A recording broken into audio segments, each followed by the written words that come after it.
Welcome to the Positive Spiritual Living Podcast, brought to you by Unity on the Bay. This is your positive path for spiritual living.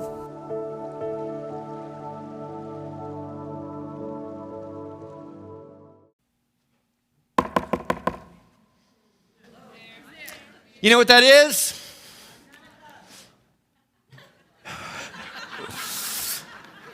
That's an idea, my friends. And according to Elizabeth Gilbert, there are ideas a-knocking at your consciousness all the time, every moment, every day, every hour. There are ideas knocking. The point is that you have to realize that these ideas are trying to incorporate themselves into your experience.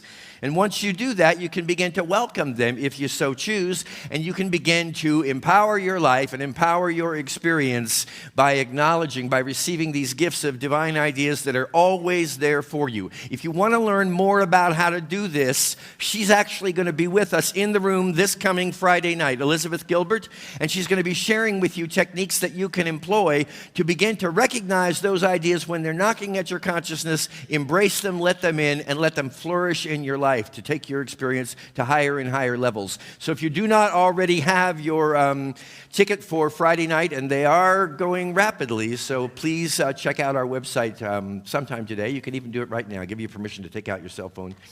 Make sure you can be here on Friday night. But please plan to join us for Elizabeth Gilbert.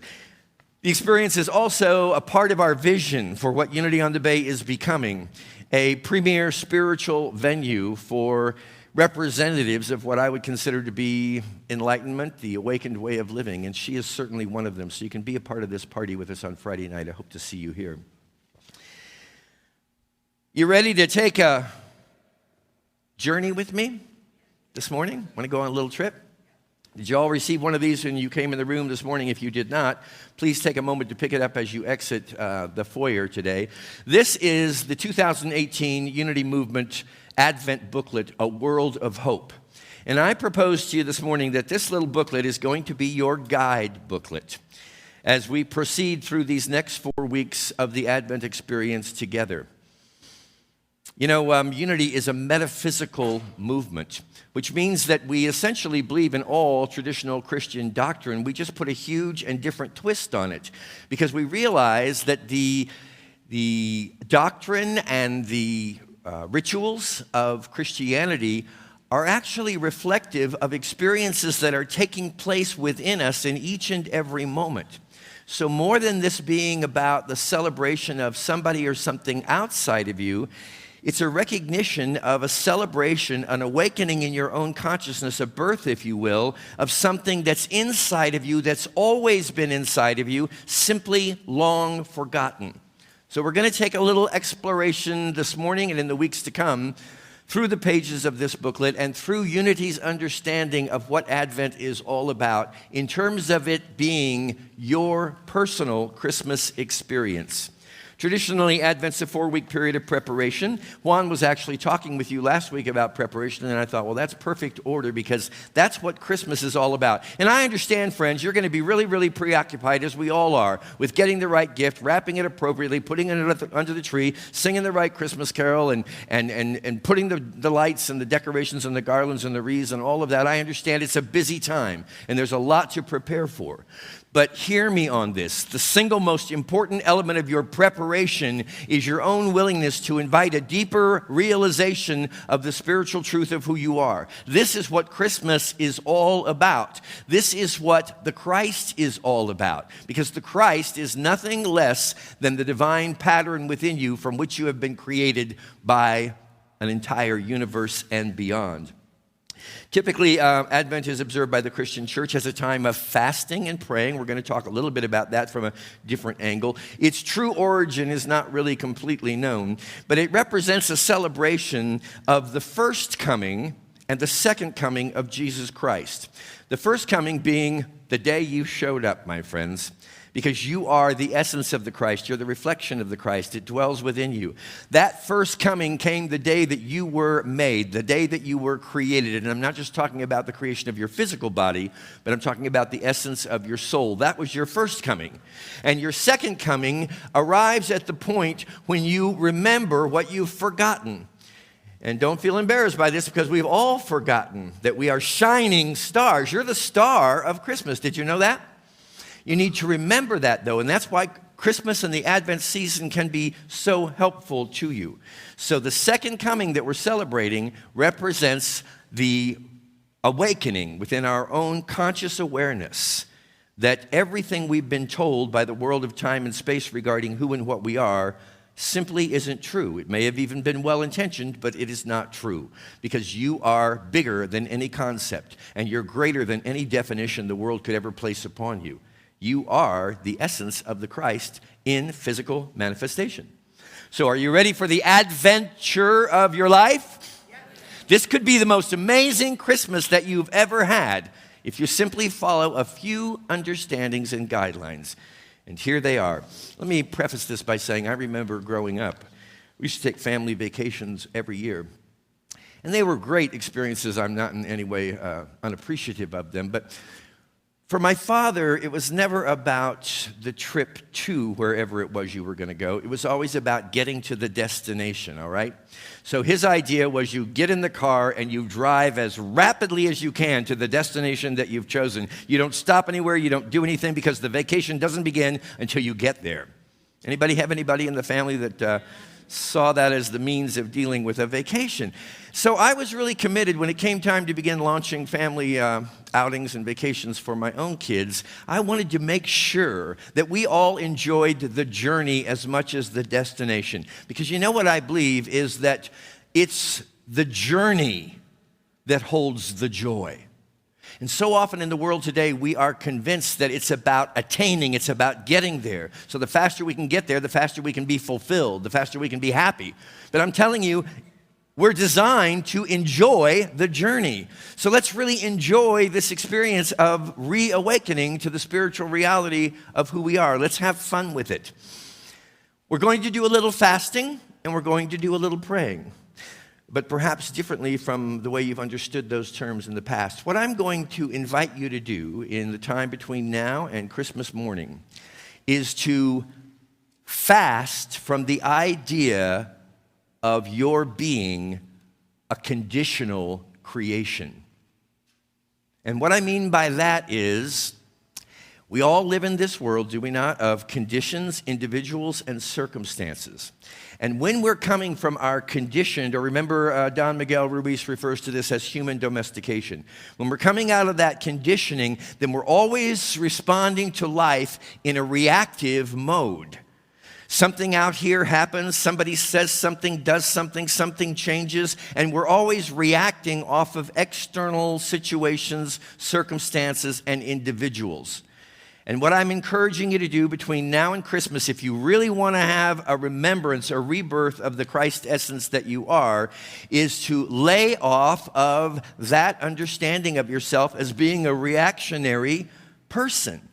And stop believing that, and this is not easy to do, I understand, this is a big task. Stop believing that you are a victim of circumstances and individuals and behaviors out here.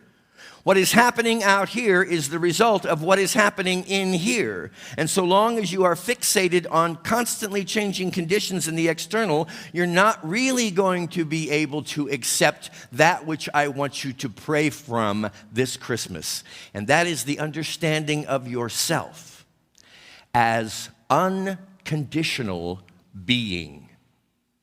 In other words, the essence of what you are is not impacted positively or negatively by anything or anyone out here. And you say, well, that's a pretty big task. Perhaps it is, but I hope that by the time we're finished with this conversation this morning, you can begin to realize that living, praying from the understanding of yourself as unconditional, an unconditional being, an unconditional essence, is the most natural, and I would even say the most effortless way you could possibly live. So long as you are in the understanding of yourself as a conditional being, you're going to be always and ever on that roller coaster of being dependent on how everybody and everything is showing up in your world. But the moment that you realize you're an unconditional being, you start to recognize that this essence within you it doesn't give a diddly squat about what's going on out here. Because it knows that if you have communion with that unchanging, unconditional essence within you, you will be opening up the portal through which your true identity as the light of the world begins to radiate. All of us want to make change in the world. Amen? All of us want to make this a better place. Let me tell you, there is no finer way to change the world than to recognize the truth of your identity as an unconditional being and pray from it. Fast from the understanding of yourself as being conditional, as being subject to these conditions that are outside of you, and begin to realize life will always and ever be what you bring to it. It can't be anything else. What are you bringing? Bring this unconditional nature. And let's talk about that a little bit from a metaphysical perspective and from the understanding of this Advent season. Today we are acknowledging the Advent celebration of faith. And I'm going to use a term this morning being unconditional faith, because obviously I'm on an unconditional kind of roll here, so just bear with me. We often talk about unconditional love, right? I'm just going to love you no matter what. But I want to talk this morning about some different qualities inherent within you, divine attributes, that it's perfectly possible for you to express with unconditionality.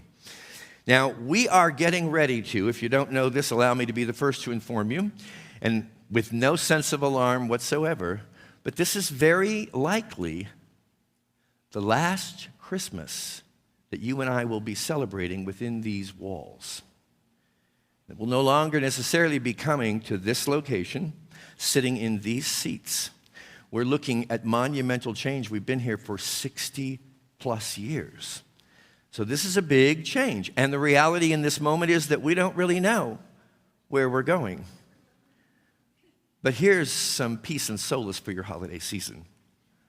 God does. You see, this place, This place was founded by a lady who lived in Ohio in 1926, got a call from God to come down and respond to the great hurricane that occurred here then. And she sold everything that she owned, gave it all away.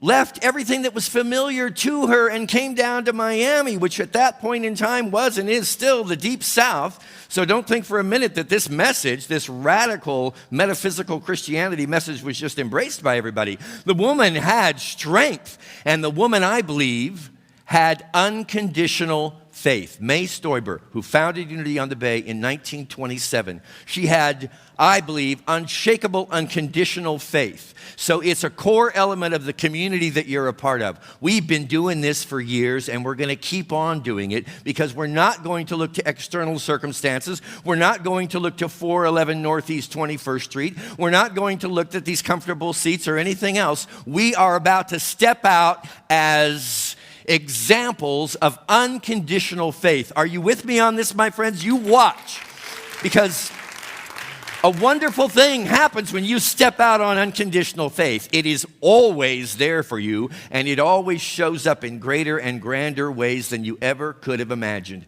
How many of you have worried and fretted and fought about something for so long, only to realize the final outcome, everything really was working on your behalf? So I need you to walk with all of us together as community through this time of change as demonstrations, as living examples of unconditional faith. Unconditional peace, the second week of Advent. Looking at ourselves as being peaceful people by nature, and our natural environment being one of unconditional peace. Now, you look out into the world today, you see fires, you see earthquakes, you see attacks. Hard to sense really deep awareness of peace in the midst of conditional circumstances. But I'm telling you this, my friends, you are more than conditional circumstances. And it is perfectly possible for you to stand in the midst of anything that is going on out here and once again bring the greatest contribution you can bring. And that will be your own peace of mind and your own clear-minded action as to what is yours to do. We all have that natural ability within us. The third week of Lent focuses on love, unconditional love. And back to my family, particularly my dad. I think some of you know that I grew up in a family where both my father and my sister were bipolar. And not to make a judgment, good, bad, right, or wrong, I'll just tell you, when you live with two bipolar people under the same roof, you never know what's going to happen from day to day. Things go up, things go down. It's a wild ride. And yet, as is the case with every seeming adversity in our life, it gave a great gift to me. Because I really do believe that in some way, because of that erratic, unpredictable behavior that was going on around me, I was able to more completely find a center of peace within myself that was unshakable. And I was able to show up with that. Not always, because if you haven't noticed, we're engaged in a practice. Practice is making us aware that we're already perfect, but this, again, is a journey, one that we want to enjoy. And most certainly, I know no one can really relate to this in terms of the upcoming holidays and the people that you might be interacting with and the kind of dynamics that you're engaging yourself with. Can you practice unconditional love? Can you say that whether or not you show up on time to my holiday dinner, I'm going to love you anyway? Can you say that whether or not I get the right reaction from the perfect gift that I bought you that you don't seem to recognize was the perfect gift, I love you unconditionally? Because all kinds, don't they? This is a time when the dynamics rise up. And it's part of our commitment. We say, I want to live and demonstrate from the Christ presence. Get ready, baby, because everything inside of you that doesn't believe that and doesn't agree with it is going to come up to have a real Christmas party inside of you. And it will be your opportunity to say, thank you, Aunt Betty, or whomever it might be. Thank you, because I just realized I was having a knee-jerk reaction, which means I'm living from an understanding of myself as a conditional self instead of an unconditional self, and I've been doing that so long I'm exhausted. So I'm just going to love you because it's a lot easier. I'm just going to bring peace to the situation because it's a lot easier, because it's my natural way of being, because it's effortless for me. And then finally, and this is a very important one to remember during the Christmas season, because I'm sure you're aware, and perhaps you yourself have experienced, that it's not always tinsel on the tree and happy hearts gathering together. Sometimes these days are very difficult and very challenging. Sometimes amidst the ideal holiday experience, there is the reality of what's actually happening in your life. And it can bring depression, it can bring sadness, it can bring sorrow, it can bring great difficulty. What do you think you could possibly do this Christmas that would be more valuable to your life experience than bringing unconditional joy to all of these individuals as you bring it to yourself? Unconditional joy. And what that means, my friends, is, and we can do this, some days a little better than others.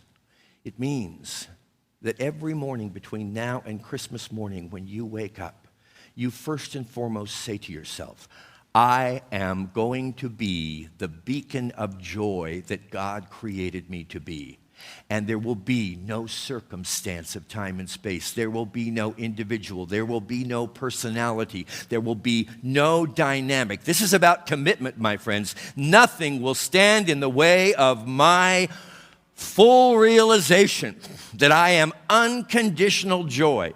Let the world bring what it may. I'm going to respond with joy. I'm not going to succumb to believing that all of this insanity that's happening around me is something that I need to be victimized by. I'm going to remember who I am this Christmas. I'm going to remember that, like Jesus Christ so many years ago, I'm stuffed full of divine qualities. I'm here to let my light shine. I'm here to save my own world and the world at large. Merry Christmas and God bless you.